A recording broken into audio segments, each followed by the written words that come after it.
KCAL rocks. It is time to talk some sports with our guy, Pep, after the big weekend. You know, Pep, 22.6 million Americans are not at work, but we are, damn it. What's up, Pep? Still going strong, Patrick. Man, what a Super Sunday it was as the Philadelphia Eagles put a real super beatdown on Kansas City. 40-22 was the final score. Patrick, you watched the big game. I watched the big game. You're going to look at 40-22 and be like, oh, it was an okay game. No, Kansas City got a couple late touchdowns in this one to make it more respectable, but it was Philadelphia from the start. And my first takeaway was, I had two big takeaways. One is, okay, Kansas City's not going to get the three-peat. Finally, we can squash this, Kansas City's the best team and nobody can beat them. Philadelphia just did it. They put a beat down in front of a global audience. And second, as a 49ers fan, you're a Seahawks fan, there's lots of Rams fans that, listen. Dude, Philadelphia is good, and they've got a lot of good young players, man. Philly's going to be a problem now for a couple of years going forward for my team, your team, the Rams, to get through, try to get back to the Super Bowl. So congrats to the Philadelphia Eagles.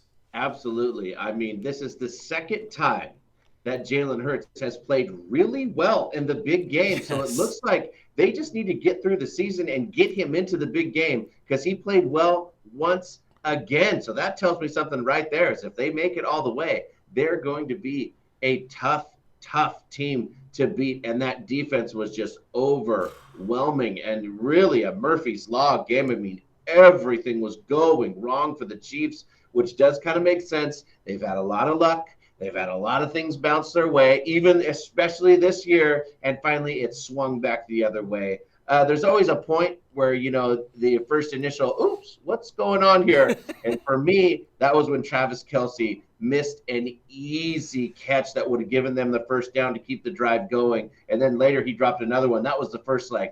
You're telling me one of the greatest tight ends ever to play the game, especially in terms of receiving, drop some easy passes. That was my first, oh boy. Yeah, the Kansas City offense did not look like the Chiefs offense until that last drive or two of the game when the game was already over and Philly had backups and the thing was already a done deal. So Kansas City's offense certainly did not look the same. And then, Philadelphia's Eagle defense had 6 sacks, 2 interceptions. The first time they brought Mahomes down, the first time or two, I'm like, wait, hold on.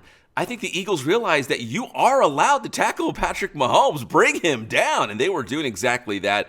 You haven't seen that very often, too, because Patrick Mahomes is usually on his feet. The offensive line does a good job. He gets rid of the ball very quickly. It just felt different from the start offensively and defensively. And defensively, 23 total yards of offense at halftime? Only 1 first down? It was weird. It was like, what is going on?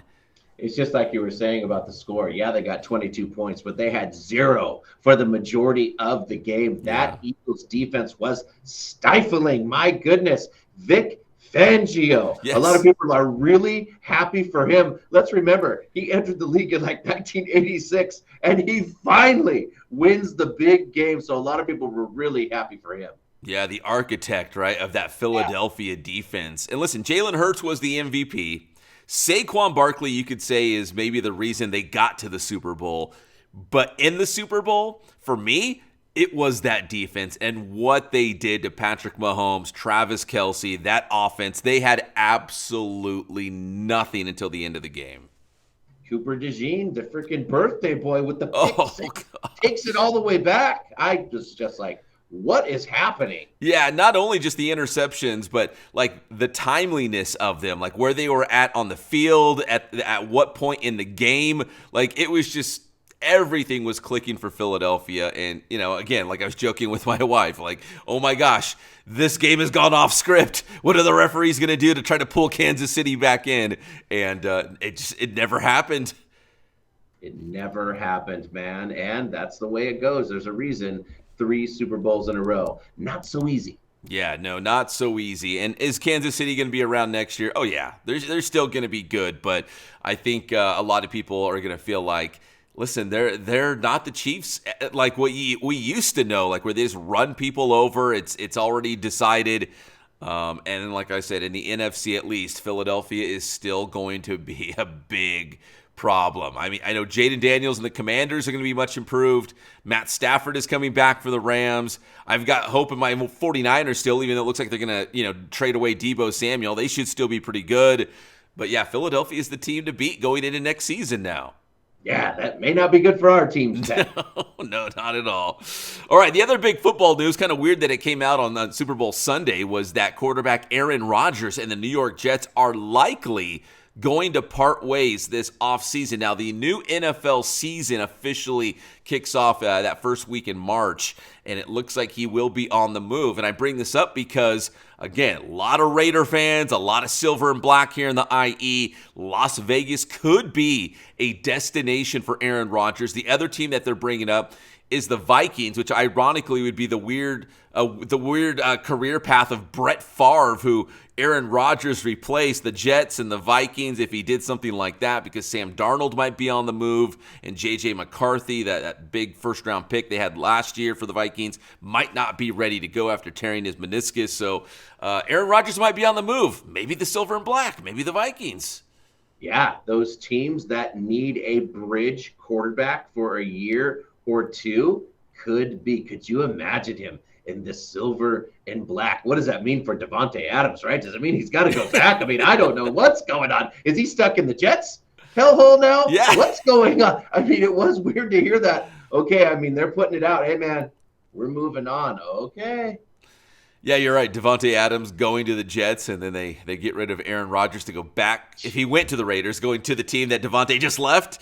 But remember, Tom Brady is part owner of the Las Vegas Raiders, right? They're trying to change the image. And listen, old guys rule, man. They already brought in Pete Carroll as the head coach. Bring in old man Aaron Rodgers. Let's keep it going. I guess it all kind of matters maybe a little bit on what Chip Kelly thinks, right? If he True. thinks he just needs a quarterback to be accurate and make quick, easy decisions, Aaron Rodgers might fit that mold. Yeah. And there's still a lot of things in play. Here's another scenario.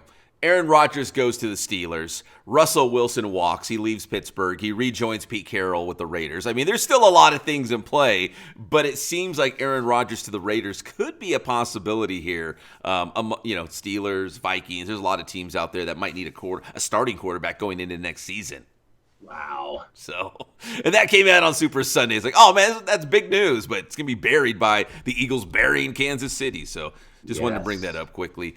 And then finally, Patrick, listen, to the NBA, we're still waiting for the debut of Luka Doncic in his Lakers uniform. It could be tonight against the Utah Jazz. He's actually been sidelined since Christmas with a soreness in one of his calf muscles. So he hasn't played, even when he was with the Mavericks, he hadn't played in more than a month since Christmas. But it looks like tonight might be the night to see Luka play in a Lakers uniform.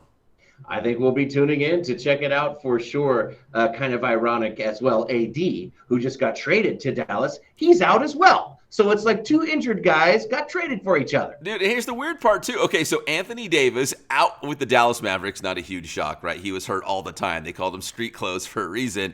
And then Mark Williams, they traded Dalton Connect and some picks to the Charlotte Hornets for the big man, Mark Williams.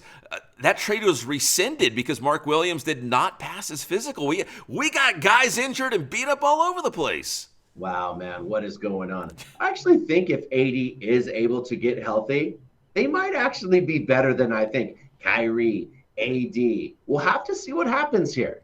Yeah, the more I was able to marinate on that trade, I'm like, you know what? Dallas is going to be okay if, you just brought it up, if Anthony Davis is healthy. If he's healthy, Dallas is still a really good team. But if he's going to be sitting on the bench for most of their games, no, it might get ugly in Dallas. Get him out of those street clothes, as Pep says. Plus, we get to see Luka. Can't wait to talk to Pep on Thursday. We're going to have more. Pep, tell him how to get your stuff. Get my stuff anytime. You can find me right now on Inland Sports. We're on Instagram. We're on X. We're on Facebook. We also have the Inland Sports YouTube channel. Find us right now on the day after the big game. That's Inland Sports. Thanks, Pep.